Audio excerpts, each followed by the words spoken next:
మీరందరూ కూడా ముందుకొచ్చి ప్రతి ఒక్కరూ చెట్లు పెట్టాలి. పెడతారా?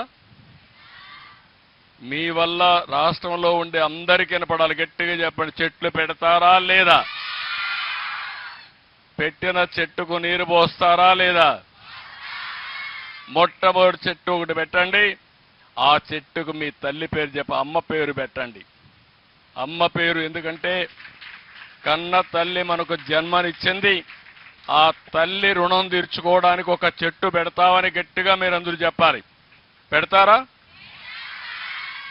మళ్ళీ నేను వచ్చి చూడొచ్చునా? నేను పవన్ కళ్యాణ్ గారు ఎక్కడొచ్చినా అడుగుతాం, ఎక్కడ చెట్టు పెట్టారో చూపించమని. ఆ చెట్టు పేరేంటి అని అడుగుతాం. అప్పుడు ఏ పేరు చెప్పాలి మీరు? మీ అమ్మ పేరు చెప్తారు కదా. ఇంత మునుపు పాలకులు మరిగా మీ తండ్రి తాత ఇచ్చిన పట్టాదారు పాస్ పుస్తకం